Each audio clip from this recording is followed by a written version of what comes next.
15 জানুয়ারি থেকে শুরু করে 16, 17, 18 তারিখ পেরিয়ে আজ 19 জানুয়ারি শেষ পর্যন্ত মাদ্রাসা সার্ভিস কমিশনের মামলার হিয়ারিং হলো। আজকের হিয়ারিং থেকে কিছু গুরুত্বপূর্ণ তথ্য আমরা পাচ্ছি, কেননা আজকের হিয়ারিং থেকে অনেকগুলো পজিটিভ দিক কিন্তু উঠে এসেছে। আজকের হিয়ারিংটা খুবই গুরুত্বপূর্ণ, কেননা ইতিমধ্যে মাদ্রাসা সার্ভিস কমিশনের অফিসিয়াল ওয়েবসাইট থেকে কিন্তু পরীক্ষার ডেট ঘোষণা করা হয়েছে। প্রাইমারি আপার প্রাইমারির জন্য 28 জানুয়ারি আর 9, 10, 11, 12 এর জন্য 3রা মার্চ। সকলের মনেই প্রশ্ন ছিল যে মাদ্রাসা সার্ভিস কমিশনের কেস না মেটা পর্যন্ত কিন্তু পরীক্ষা হওয়া কোনোভাবেই সম্ভব নয়, সেটা কিন্তু টেন্টেটিভ ডেট জানানো হয়েছে। সে ব্যাপারে কিন্তু আজকের হিয়ারিংটা খুবই গুরুত্বপূর্ণ ছিল। আপনারা ভিডিওটি কমপ্লিটলি দেখুন, তাহলে আপনারা এর দ্বারা কিন্তু অনেকটা আশ্বস্ত হয়ে উঠতে পারবেন। গত দিনের যে নোটিফিকেশন পাবলিশড হয়েছিল মাদ্রাসা সার্ভিস কমিশন থেকে পরীক্ষার ডেটের ব্যাপারে, সেটা কতটা সত্য। দেখুন, মাদ্রাসা সার্ভিস কমিশনের আজ অর্থাৎ 19 জানুয়ারি হিয়ারিং হলো দুপুর 12টার সময় কলকাতা হাইকোর্টে। যথাযথ টাইমে কিন্তু আজকে হিয়ারিং শুরু হয়েছে এবং হিয়ারিংটা ছিল কিন্তু আজকে মেনলি যে কারণ সেটা হলো 5% রিল্যাক্সেশন মামলা, যেটা এক পক্ষ অর্থাৎ মাদ্রাসা সার্ভিস কমিশন দিতে চাইছে না, আরেক পক্ষ আরিফ আনসারি বা যে কেসটা করেছেন তার পক্ষ থেকে কিন্তু মাদ্রাসা সার্ভিস কমিশনের কাছ থেকে 5% নিতে চাইছে। এক্ষেত্রে বিচারপতি আজকে কিন্তু সব থেকে বড় কথা প্রথমে বলবো যে তিনি কিন্তু পরীক্ষা নেওয়ার ব্যাপারে কিন্তু অমত প্রকাশ করেননি, বরং তিনি সরাসরি ঘোষণা করেছেন যে পরীক্ষা আপনারা নিতেই পারেন। তবে সেই সঙ্গে আরেকটা কথা তিনি বলেছেন যে আপনারা আপনাদের রিস্ককে কিন্তু আপনারা নিচ্ছেন বা নিজ দায়িত্বে কিন্তু এই পরীক্ষাটা নিচ্ছেন। তিনি কখনোই কিন্তু স্ট্রংলি কথা বলতে পারেন না, কেননা যেহেতু রায়দান এখনো পর্যন্ত হয়নি, তাই তিনি এই কথাটা সেই সঙ্গে যুক্ত করে দিলেন যে আপনারা আপনাদের দায়িত্বে কিন্তু পরীক্ষাটা নিচ্ছেন, তবে আপনারা পরীক্ষা নিতে পারেন, সে নিয়ে কোনো কিন্তু বাধা নেই। একটা কথা আপনাদের বলি যে এখানে যে হিয়ারিংটা হচ্ছে সেটা তো 5% রিল্যাক্সেশন মামলা নিয়ে। এক্ষেত্রে এই মামলা কিন্তু রায়দানের দিকে এগিয়ে যাচ্ছে এবং বিচারপতিও কিন্তু সিদ্ধান্তে আসতে চাইছেন, সেটাও কিন্তু আজকে ওনার কথার মধ্যে দিয়ে আমরা পরিষ্কার বুঝতে পেরেছি। কারণ মামলা শুরুর সময় থেকেই কিন্তু তিনি বলেন, প্রথমত মাদ্রাসা সার্ভিস কমিশনকে বলেন যে আপনারা এ ব্যাপারে কি সিদ্ধান্ত নিতে চাইছেন বা আপনাদের মূল কথাটা কি বা শেষ কথা কি। তখন মাদ্রাসা সার্ভিস কমিশন জানায় যে আমরা কিন্তু যে মাদ্রাসা সার্ভিস নিয়োগের ব্যাপারে যে রুলস অ্যান্ড রেগুলেশন রয়েছে বা নিয়মাবলী রয়েছে, সেই নিয়ম মেনেই কিন্তু আমরা পরীক্ষার নোটিফিকেশন পাবলিশ করেছি, সেই সঙ্গে ফর্ম ফিল আপও করেছি এবং সেই মোতাবেক কিন্তু আমরা পরীক্ষার দিনক্ষণও ঠিক করেছি। তো তখন বিচারপতি বলেন যে তাহলে আপনারা 5% রিল্যাক্সেশন দিতে চাইছেন না, তাই তো? তখন মাদ্রাসা সার্ভিস কমিশন জানায় যে হ্যাঁ, আমরা 5% রিল্যাক্সেশন দিতে চাইছি না, কেননা আমাদের নিয়মের মধ্যে কিন্তু সেটা নেই। তখন বিচারপতি কিন্তু সরাসরি চলে যান ইউনিয়ন অফ ইন্ডিয়ার কাছে।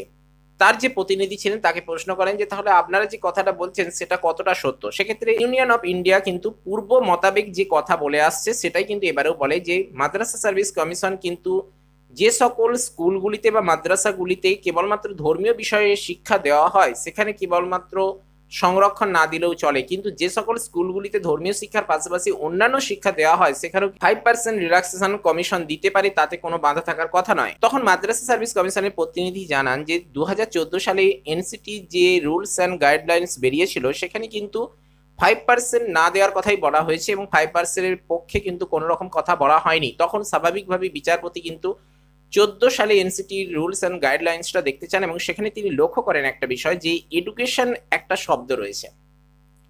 সেই এডুকেশন শব্দটা নিয়ে কিন্তু বিচারপতির সঙ্গে আজকে মাদ্রাসা সার্ভিস কমিশনের একটা দ্বন্দ্ব সৃষ্টি হয়।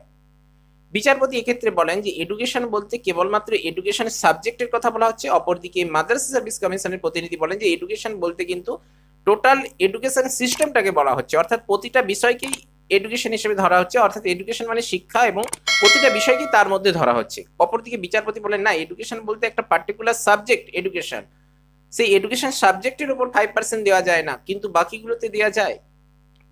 তো এক্ষেত্রে যখন এই প্রশ্নটা বিচারপতি করেন তখন কিন্তু আমাদের যে মাদ্রাসা সার্ভিস কমিশনের প্রতিনিধি তিনি কিন্তু উত্তর দিতে অনেকটা হেজিটেট করেন বা উত্তর দিতে পারলেন না, বা তার যে প্রিপারেশন সেই প্রিপারেশনের মধ্যে ঘাটতি দেখা যায়, তিনি কিন্তু বিচারপতির সমস্ত প্রশ্নের উত্তর দিতে পারছেন না। সেই সঙ্গে বিচারপতি একটা কথা বলেন যে আপনাদের নোটিফিকেশনটা দেখান, আপনাদের নোটিফিকেশনটা দেখলেন, দেখার পরে কিন্তু ইউনিয়ন অফ ইন্ডিয়া কাছে জানতে চান যে আপনাদের তাহলে শেষ কথা কি।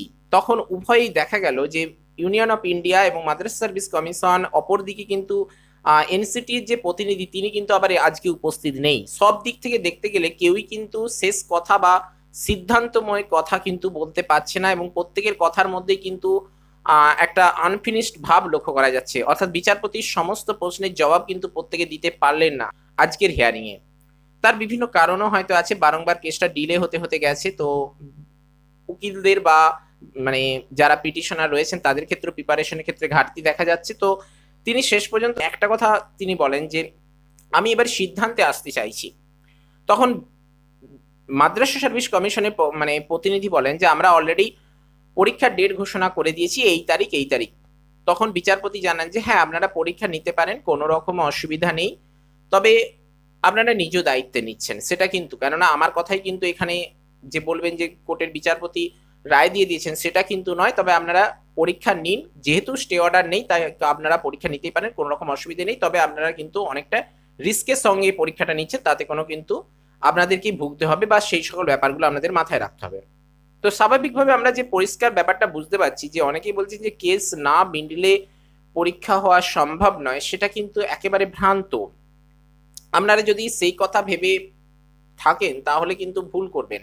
যেহেতু পরীক্ষার ডেট ঘোষণা করা হয়ে গেছে, আপনারা আপনাদের নিজেদের মতো করে প্রিপারেশন নিন, কেননা বিচারপতির আজকের কথা মোতাবেক কিন্তু আমরা পরিষ্কার বুঝতে পারলাম যে এখানে কিন্তু পরীক্ষা আর পিছোতে থাকছে না বা পরীক্ষা কিন্তু বাতিল হবে না, এখানে কিন্তু যে ডেট ঘোষণা করা হয়েছে সেই ডেটেই পরীক্ষা হবে। এবং আরেকটা কথা আপনাদের বলবো যে মাদ্রাসা সার্ভিস কমিশনের পাল্লা ভারী কেন না, বিচারপতি কেবলমাত্র ওই মাদ্রাসা সার্ভিসের সঙ্গে এ নিয়ে মতবিরোধ যে এডুকেশনের সাবজেক্ট, আবার কেউ বলছে এডুকেশনের মধ্যে সমস্ত ব্যাপারটা রয়েছে এই নিয়ে, কিন্তু এটাও কিন্তু মিটে যেতে চলেছে। এবং সব থেকে বড় কথা এটা হলো যে আরিফ আনসারিকে তাহলে ফর্ম ফিল আপ করতে দেওয়া হলো কেন, তো সেটা বিচারপতির নির্দেশেই হয়েছিল।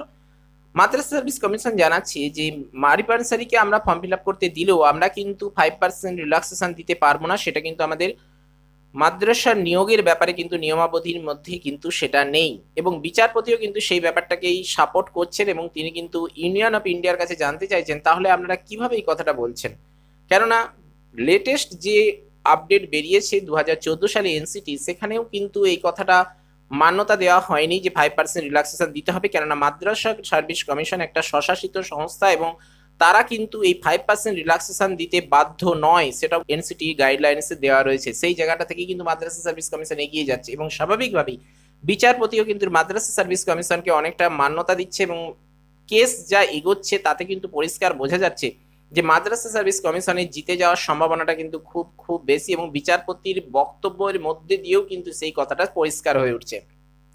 তো শেষ পর্যন্ত যেটা সিদ্ধান্ত এলো যে আপনারা আপনাদের সিদ্ধান্তটা জানান, এবং সেই সঙ্গে এনসিটির যে প্রতিনিধি তিনিও এখানে উপস্থিত নেই, আর অপরদিকে ইউনিয়ন অফ ইন্ডিয়ার প্রতিনিধিও ঠিকঠাকভাবে সিদ্ধান্তে আসতে পারছেন না। স্বাভাবিকভাবে কিন্তু বিচারপতি বলেন যে আগামী 24 তারিখ আমরা ডেট রাখছি নেক্সট হিয়ারিং, এবং সেখানে কিন্তু আমরা একটা ফাইনাল জাজমেন্টের দিকে এগোনোর চেষ্টা করব।